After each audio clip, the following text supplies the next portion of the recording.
സദാ ബാലരൂപാഭിഘ്നാദ്രിഹന്ത്രിം മഹാദന്തിവക്ത്രാപി പഞ്ചാസ്യമാന്യ വിഹിന്ദ്രാദിമൃഗ്യാ ഗണേശാഭിധാമേ വിദഗ്ധാം ശ്രീം കാവി കല്യാണമൂർത്തിം.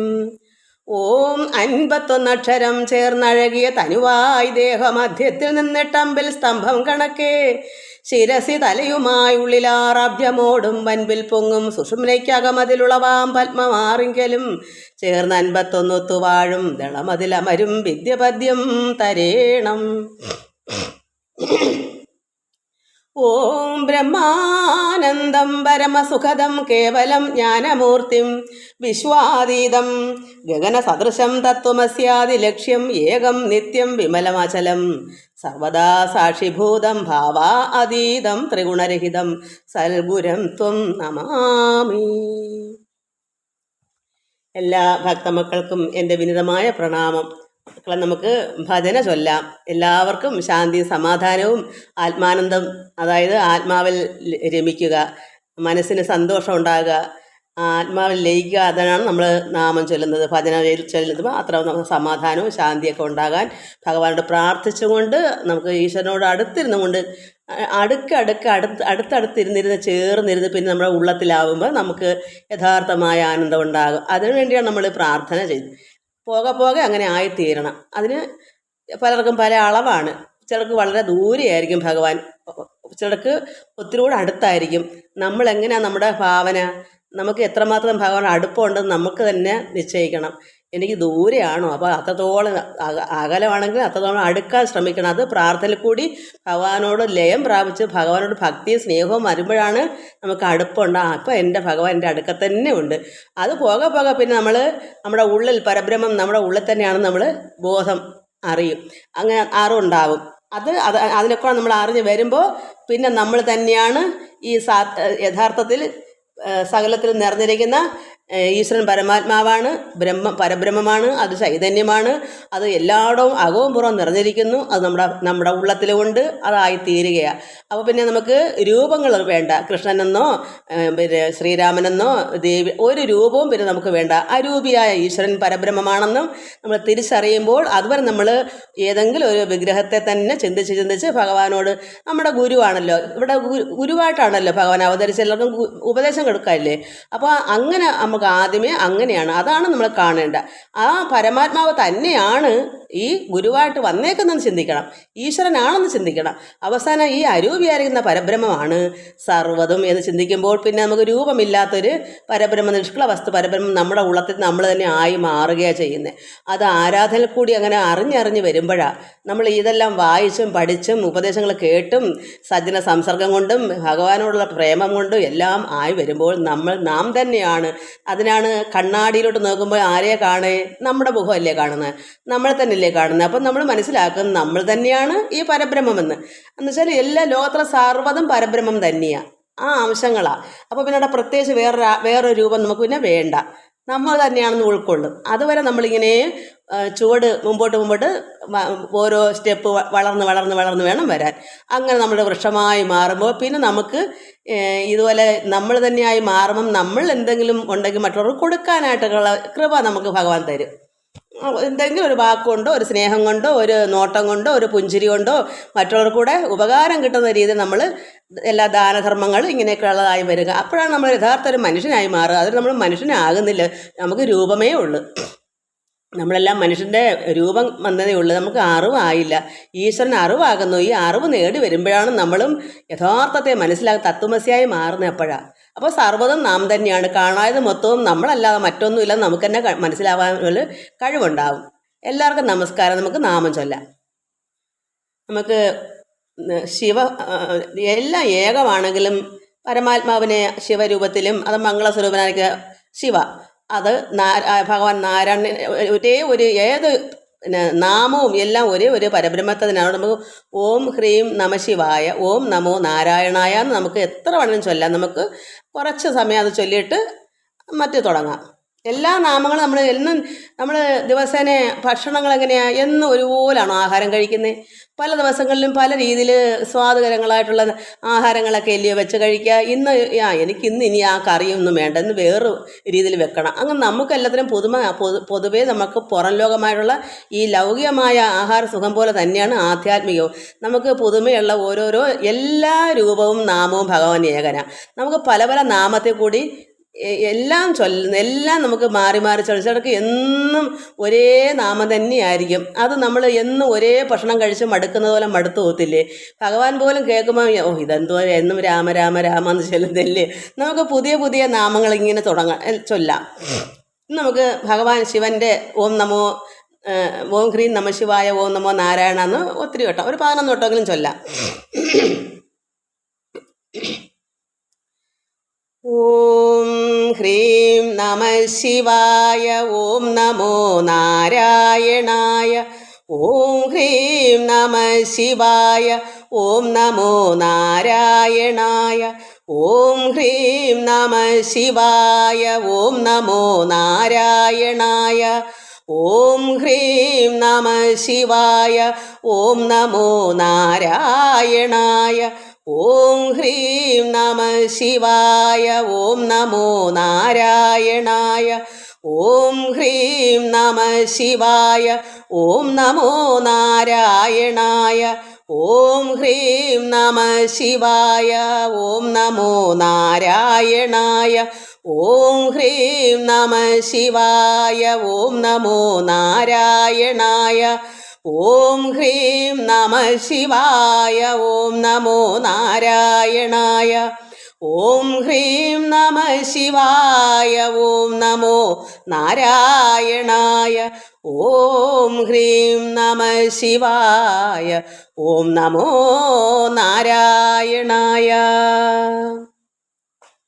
അമ്മയെ കൊണ്ട് ചൊല്ലാം. അമ്മേ നാരായണ, ദേവി നാരായണ, ലക്ഷ്മി നാരായണ, ഭദ്രേ നാരായണ. അമ്മേ നാരായണ, ദേവി നാരായണ, ലക്ഷ്മി നാരായണ, ഭദ്രേ നാരായണ. അമ്മേ നാരായണ, ദേവി നാരായണ, ലക്ഷ്മി നാരായണ, ഭദ്രേ നാരായണ. അമ്മേ നാരായണ, ദേവി നാരായണ, ലക്ഷ്മി നാരായണ, ഭദ്രേ നാരായണ. അമ്മേ നാരായണ, ദേവി നാരായണ, ലക്ഷ്മി നാരായണ, ഭദ്രേ നാരായണ. അമ്മേ നാരായണ, ദേവി നാരായണ, ലക്ഷ്മി നാരായണ, ഭദ്രേ നാരായണ. അമ്മേ നാരായണ, ദേവി നാരായണ, ലക്ഷ്മി നാരായണ, ഭദ്രേ നാരായണ. എത്ര സമയം വേണേലും ചെല്ലാം മക്കളെ. എനിക്ക് എല്ലാം കൂടെ ആകുമ്പോൾ സമയം ഒരുപാട് എടുക്കത്തില്ല. അതുകൊണ്ട് നമ്മൾ 7 വട്ടോ അങ്ങോട്ട് ചൊല്ലിയതേ ഉള്ളൂ. മക്കൾക്കെല്ലാം സമയമുള്ളതും അനുസരിച്ച് എത്ര കണക്കല്ലാതെ നമുക്ക് ചൊല്ലാം. അപ്പോൾ ഭഗവാന്റെ കൃപയും കണക്കല്ലാതെ നമുക്കും തരും. അത് നമുക്ക് ഒരു കണക്കും വേണ്ട, കണക്കിൻ്റെ ആവശ്യമേ ഇല്ല.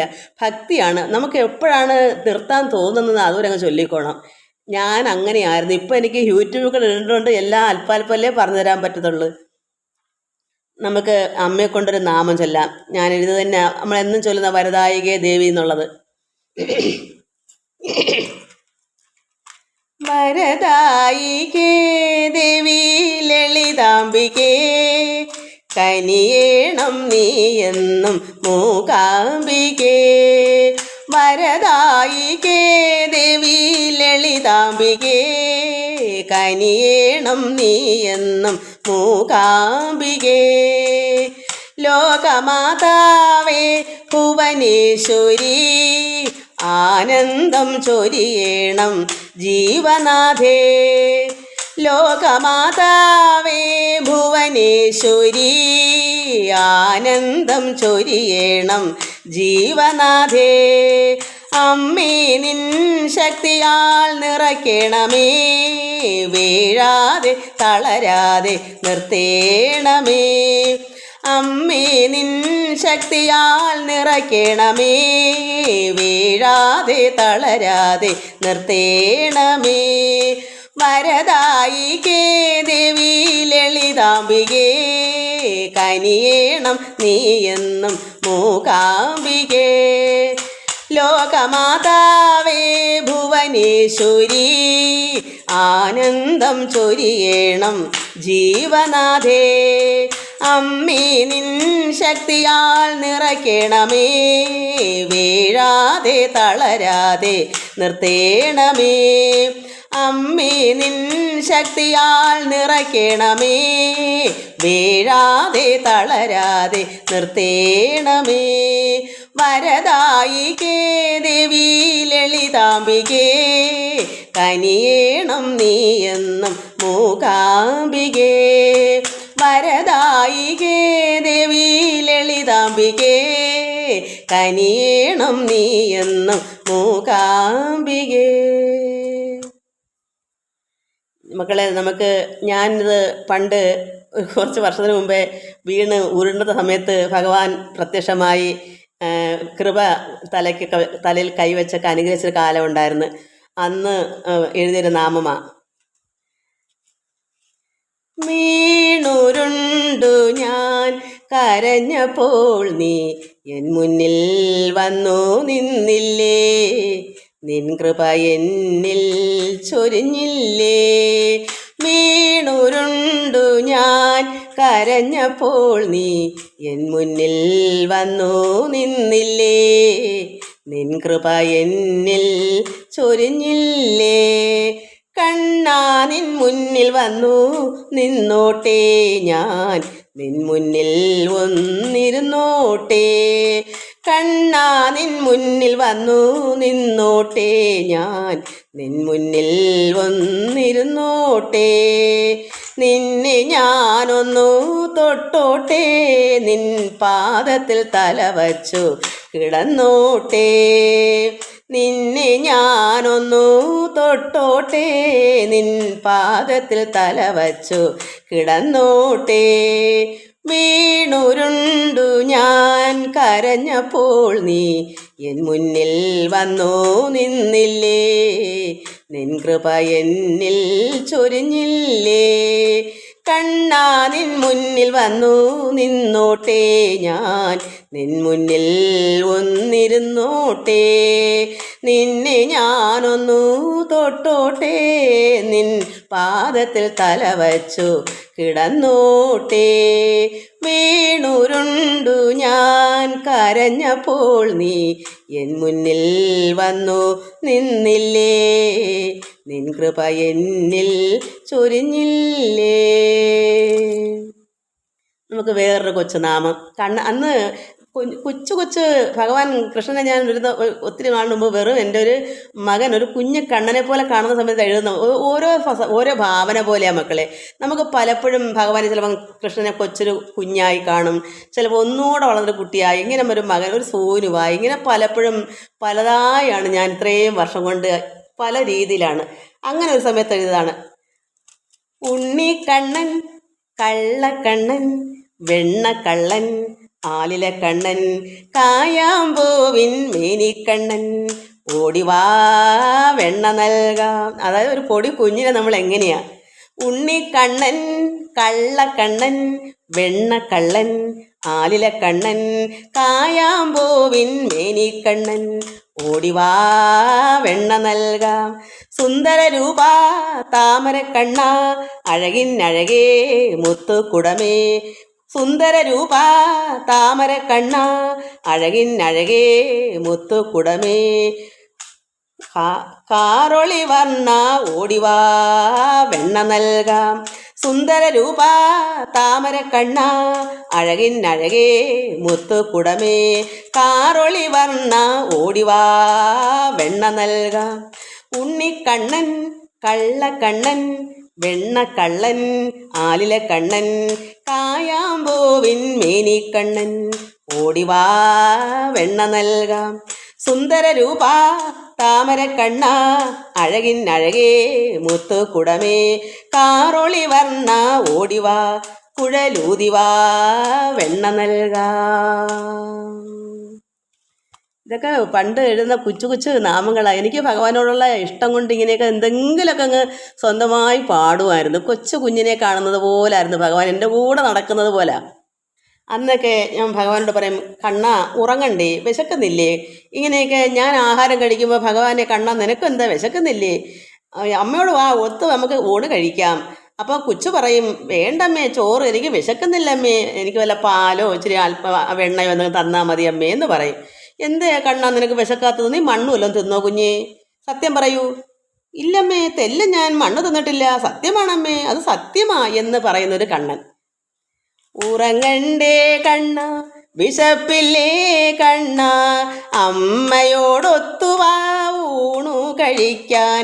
ഉറങ്ങണ്ടേ കണ്ണ, വിശപ്പില്ലേ കണ്ണ, അമ്മയോടൊത്തുവാ ഊണു കഴിക്കാൻ. ചോറു വേണ്ടമ്മേ, വിശക്കുന്നില്ലല്ലോ, പാലോ വെണ്ണയോ നൽകിയിടുകമ്മേ. ചോറു വേണ്ടമ്മേ, വിശക്കുന്നില്ലല്ലോ, പാലോ വെണ്ണയോ നൽകിയിടുകമ്മേ. എന്തേ എൻ കണ്ണാ വിശക്കാത്തതെന്തേ, നീ മണ്ണു തിന്നു ഉണ്ണി സത്യം പറയൂ. എന്തേ എൻ കണ്ണാ വിശക്കാത്തതെന്തേ, നീ മണ്ണു തിന്നു ഉണ്ണി സത്യം പറയൂ. ഇല്ലമ്മേ, തെല്ലും ഞാൻ മണ്ണു തിന്നിട്ടില്ല, സത്യമാണമ്മേ ഇതു സത്യം സത്യം. ഇല്ലമ്മേ, തെല്ലും ഞാൻ മണ്ണു തിന്നിട്ടില്ല, സത്യമാണമ്മേ ഇതു സത്യം സത്യം. ഉറങ്ങണ്ടേ കണ്ണാ, വിശപ്പില്ലേ കണ്ണാ, അമ്മയോടൊത്തുവാ ഊണു കഴിക്കാൻ. ഉറങ്ങണ്ടേ കണ്ണാ, വിശപ്പില്ലേ കണ്ണാ, അമ്മയോടൊത്തുവാ ഊണു കഴിക്കാൻ. ചോറു വേണ്ടമ്മേ, വിശക്കുന്നില്ലല്ലോ, പാലോ വെണ്ണയോ നൽകിയിടുകമ്മേ. ചോറു വേണ്ടമ്മേ, വിശക്കുന്നില്ലല്ലോ, പാലോ വെണ്ണയോ നൽകിയിടുകമ്മേ. കുഞ്ഞിന് വെണ്ണ മതി, പാലും വെണ്ണയും മതി. എനിക്ക് വിശക്കുന്നില്ല അമ്മേ, എനിക്ക് ചോറ് വേണ്ട, എനിക്ക് അല്പം പാലോ വെണ്ണയോ അമ്മ തന്നാൽ മതി. ഇതാണ് കണ്ണൻ അന്നൊക്കെ എന്നോട് പറയുക. ഞാൻ പറയും, മക്കളെ കണ്ണ എന്നോടൊപ്പം ചോറുണ്ണാൻ വാ കുട്ടി, നിനക്ക് ഉറങ്ങണ്ടേ, വിശക്കത്തില്ലേ? അപ്പോൾ പറയുന്നതാ കണ്ണൻ പറയുന്നതാ, എനിക്ക് വിശക്കുന്നില്ല അമ്മേ, എനിക്ക് ചോറേ വേണ്ട, എനിക്ക് ഇച്ചിരി പാലും വെണ്ണയൊക്കെ തന്നാൽ മതി എന്നാ കണ്ണൻ പറയുക. ഇതൊക്കെ എത്ര നാളിന് മുമ്പ് ചെയ്ത ഒരു കാര്യങ്ങൾ, ഇതൊക്കെ അന്ന് ഇങ്ങനെ അനുഭവിച്ച ഒരു പ്രത്യേകത. ഇപ്പം അതൊക്കെ എടുത്തു വെച്ച് നോക്കുക, ഓരോന്ന് പഴയ പഴയ നാമങ്ങളതെല്ലാം. അന്നൊക്കെ മക്കളെ ഞാനിങ്ങനെ ചെറിയവനാര് വലിയവനാര് എന്നൊരു ഞാൻ തന്നെ എന്നോട് തന്നെ ചോദിച്ചിട്ടുണ്ട്. ആരാണ് വലിയവൻ, ആരാണ് ചെറിയവൻ? അപ്പം സർവേശ്വരൻ താൻ വലിയവൻ, പരമാത്മാവായ ആ പരബ്രഹ്മമൂർത്തി സനാതനൻ ഭഗവാൻ പരബ്രഹ്മം നിഷ്കള വസ്തു പരബ്രഹ്മമാണ് വലിയവൻ. അപ്പോൾ ചെറിയവനാര് വലിയവനാര് അത് മക്കൾക്ക് വേണ്ടി ഞാൻ ഇപ്പോൾ പറഞ്ഞത്. ഞാനിതൊക്കെ അന്നിങ്ങനെ ഞാൻ തന്നെ എന്നോട് ആരാണ് വലിയവൻ? അപ്പോൾ പരമാത്മാവായ സർവേശ്വരൻ തന്നെയാണ് വലിയവൻ. ചെറിയവൻ ആരാണ്? അത് ഞാൻ പറയാം ആരാണെന്ന്. ചെറിയവനെ നമ്മൾ കണ്ടെത്തണം. ദ്വന്ദ്വ അതീതൻ, രണ്ടില്ലാത്തവനാ ദ്വന്ദ്വം രണ്ടെന്നില്ലാത്ത, രണ്ടിനും അതീതനായതാരാ? അദ്വൈതൻ. അപ്പം ഞാനെന്ന് നീയൊന്നും ഇല്ലാത്ത ഒരു വ്യക്തി. അപ്പോൾ ഒന്നും അതാണ് ത്രിഗുണ അതീതൻ, 3 ഗുണങ്ങൾക്കും അതീതൻ, ഗുണങ്ങളില്ലാത്തവൻ.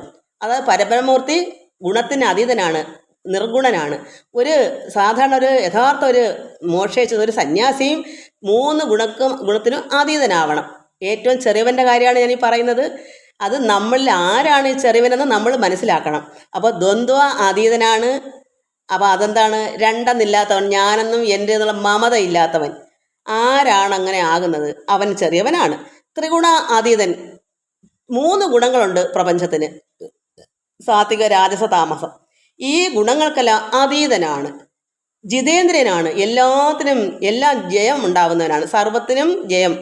അപ്പം ഈ ലോകത്തിൽ എന്തിലും ഒരു ജയം ഉണ്ടാവും, അവളെ തോൽവിയല്ല. അപ്പം അങ്ങനെ എന്നാലോ അഭിമാനരഹിതൻ, യാതൊരു മാനാപമാനങ്ങളില്ലാത്തവൻ. ഒരു സന്യാസിക്ക് മാനാപമാനങ്ങളില്ല, അഭിമാനമില്ല, രഹിതനാണ്.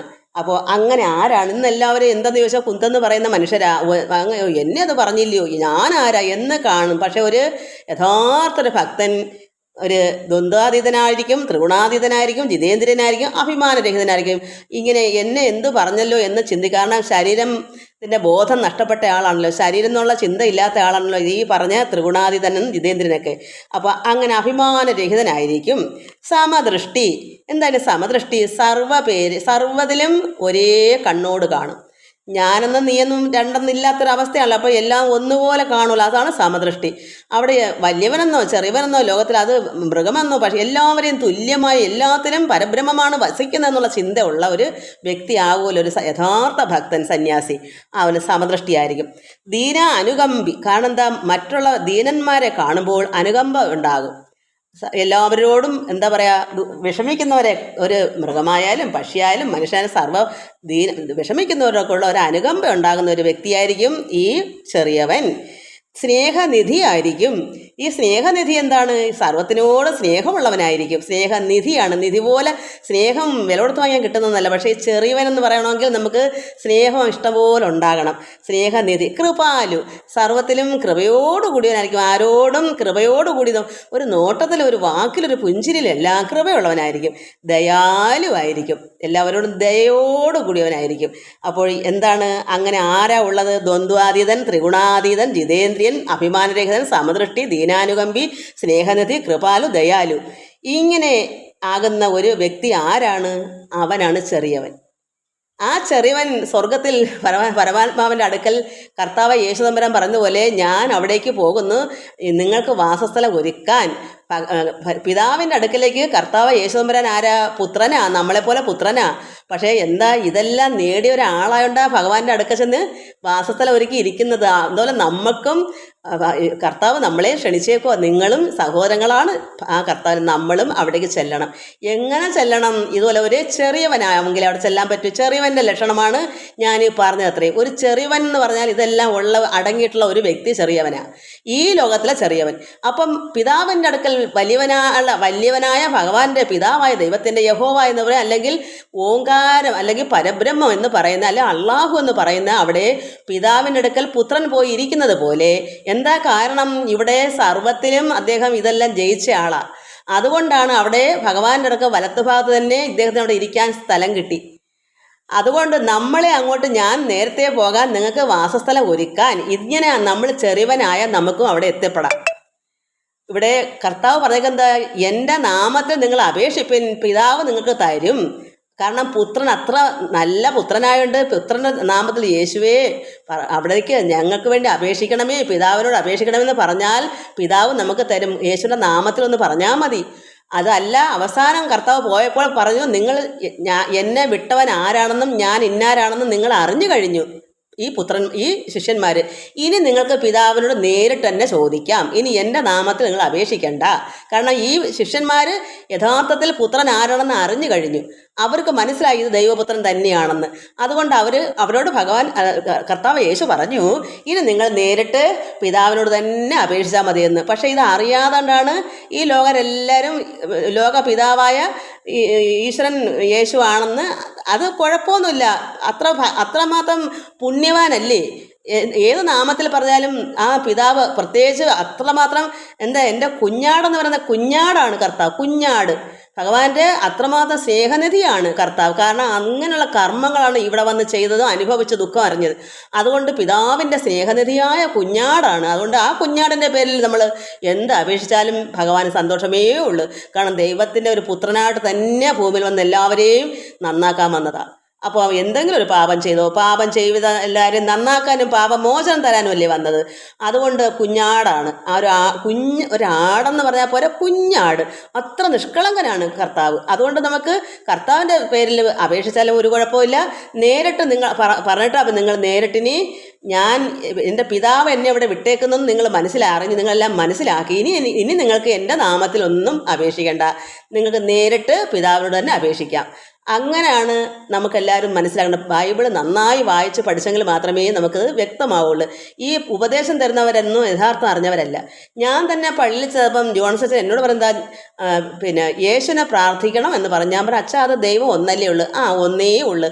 യേശുവിൻ്റെ നാമത്തിൽ കൂടി പ്രാർത്ഥിക്കണമെന്ന്. അത് സത്യമായ കാര്യമാണ്. ഇപ്പം ചിലർ ഗുരുദേവൻ തന്ന ആദർശം മുഖാന്തരം ഗുരുദേവനെ ഓർത്തുകൊണ്ട് പിതാവിനെ ആരാധിക്കുന്നവരുണ്ട്.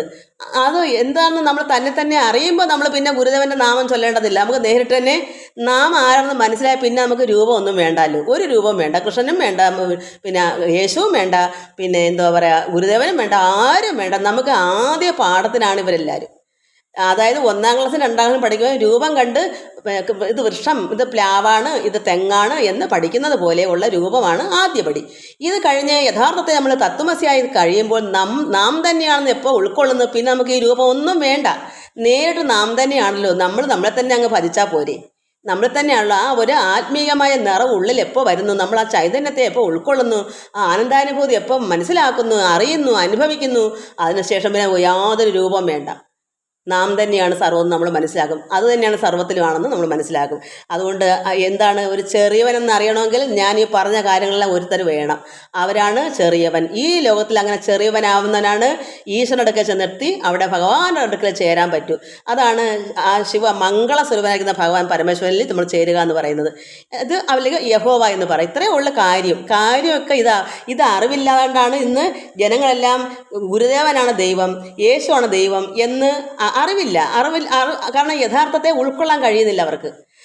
ഈ യഥാർത്ഥം എന്താന്ന് ഉൾക്കൊണ്ട് കഴിഞ്ഞാൽ മാത്രമേ അയ്യോ ഗുരുദേവൻ നമ്മുടെ ഗുരുവാണ്, അത് ഉപദേശം നമ്മളെ പഠിപ്പിക്കാൻ ഭഗവാന്റെ വഴി കാണിക്കാൻ വന്ന ഗുരുവാണ് നമുക്ക് സങ്കല്പിക്കാൻ അന്നേരം നമുക്ക് കഴിയൂ. അതുവരെ അറിവില്ലാത്തത് എങ്ങനെയാ ഗുരുദേവൻ എങ്ങനെ പ്രാർത്ഥിക്കും ഭഗവാനെ? ഗുരുദേവൻ യഥാർത്ഥത്തിൽ ഗുരുവൻ ആരാന്ന് ഗുരുദേവൻ അറിഞ്ഞു കഴിഞ്ഞു. പിന്നെ നമ്മൾ ഗുരുദേവനെ നന്നാക്കേണ്ട കാര്യമുണ്ടോ? നമ്മൾ നന്നാവാനല്ലയോ ഗുരു പറഞ്ഞേക്കും. നിങ്ങൾ അതുപോലെ ആകുക. യേശു പറയുന്നത് യേശുവിനെ പോലെ നമ്മളും ആകുക. അപ്പം പിതാവിനടുക്കെ നമുക്ക് ചെന്നെത്താം. ഇതൊക്കെ തന്നെയാണ് ഇവിടെ വന്നേക്കുന്ന ഉപദേശം എന്ന് എല്ലാ ശരീരം എടുത്ത എല്ലാ പ്രവാചകന്മാരും ഈശ്വരൻ്റെ അവതാരത്തെ എല്ലാ മൂർത്തികളും എല്ലാം ഇത് തന്നെയാണ് പറയുന്നത്. പിതാവായ ദൈവത്തെ അറിയാനാ പറയുന്നത്. അല്ലാതെ ഇപ്പം ഗുരുദേവനെ നന്നാക്കാൻ എല്ലാവരും ഇന്ന് ഗുരുദേവ പ്രാർത്ഥന ഗുരുദേവനെ അങ്ങ് പ്രാർത്ഥിക്കുക, ഗുരുദേവൻ ഇനിയും നന്നായിക്കോ, ഞാനിവിടെ കാണാൻ കിടന്നോളാം, എനിക്ക് മൂലയില മുടുക്കില അടുക്കളെല്ലാം എനിക്കുള്ള പണി ഇതൊക്കെ തന്നെയാണ്. ഗുരുദേവൻ ഇനിയും നന്നാക്കിക്കോ ആരാധിക്കുന്നതെന്ന് പറഞ്ഞ് ഇങ്ങനെ അങ്ങ് യേശുവിനെയും ഗുരുദേവനെ അങ്ങ് ആരാധിച്ച് അവരെ ഇനിയും മേലോട്ട് പോവുക. പൊക്കോ നമ്മളിവിടെ ആണെങ്കിൽ കിടന്നോളാം. പക്ഷേ ഗുരുദേവൻ എത്രമാത്രം വിഷമിക്കുന്നു, കർത്താവ് യേശു എത്രമാത്രം വിഷമിക്കുന്നു. ഇതുവരെ ഈ പറഞ്ഞ രീതിയിൽ ചില അച്ഛന്മാരങ്ങാണേ ഉള്ളൂ അത് മനസ്സിലാക്കി അവിടേക്ക് ചെല്ലുന്നത്. അല്ലാത്തവരെല്ലാം എന്നും ജനിച്ച നാളൊട്ട് മരണം വരെ ആരാധനയാണ്. പക്ഷെ അവർ ഇന്നും ആരാധന കൊണ്ടങ്ങ് നടക്കുക. യഥാർത്ഥത്തെ ഞാൻ ആരാണ് എന്നവരറിയുന്നില്ല. യേശു പറഞ്ഞ കാര്യങ്ങളൊന്നും അവർ ഉൾക്കൊള്ളുന്നില്ല. ഇത് മനസ്സിലാകാതെ ഇന്നത്തെ ലോകത്തുള്ള എല്ലാ പ്രാർത്ഥനകളും. അതിൽ ചുരുക്കം പേര് നമ്മുടെ കൃഷ്ണൻ പറഞ്ഞതുപോലെ ഭഗവത്ഗീതയിൽ ഭഗവാൻ നാരായണൻ കൃഷ്ണൻ പറഞ്ഞു 1000-ൽ 1 കാണൂ. അത് സത്യമായ കാര്യം. എവിടെയെങ്കിലും 1 കാണും. എന്താ കാരണം? യഥാർത്ഥത്തെ മനസ്സിലാക്കാൻ കഴിവില്ല. അതുകൊണ്ടാണ്. എല്ലാവർക്കും നമസ്കാരം. നമുക്ക് ഇന്ന് നീണ്ടുപോയി, കാര്യങ്ങളൊക്കെ അറിയണമല്ലോ. അപ്പോൾ ഏറ്റവും ചെറിയവനും വലിയവനും ആരാ? വലിയവൻ പരമാത്മാവ്, പരബ്രഹ്മമൂർത്തിയാണ്. ആ പരബ്രഹ്മമൂർത്തിയുടെ അവിടെ നമുക്ക് എത്തണമെങ്കിൽ നമ്മൾ ചെറിയവനായിരിക്കണം. നമ്മൾ ഏറ്റവും താഴ്മ, വിനയം, ഇതെല്ലാം ഒത്തൊരുങ്ങിയ എല്ലാം രണ്ടെന്നില്ലാത്ത എല്ലാം കൊണ്ടും നമ്മൾ മനസ്സിലാക്കണം. ഞാൻ ഈ പറഞ്ഞ കാര്യങ്ങളെല്ലാം അങ്ങനെ ആയിത്തീരുമ്പോഴാണ് നമ്മളും അവിടെ ഭഗവാന്റെ അടുക്കൽ ഒത്തുചേരാൻ, ആ പരമാത്മാവെ ലയിക്കാൻ പറ്റൂ. ഒന്നാകും. ചേരുക എന്ന് വെച്ചാൽ എന്താണ്? യോഗിയായി തീരുക. കായേന വാചാ മനസേന്ദ്രിയൈർവാ ബുദ്ധ്യാത്മനാ വാ പ്രകൃതി സ്വഭാവാത് കരോമി ജദ്യൽ സകലം പരസ്മൈ നാരായണായേനിധി സമർപ്പയാമി. ഓം നാരായണായേനിധി സമർപ്പയാമി. ഓം നാരായണായേനിധി സമർപ്പയാമി.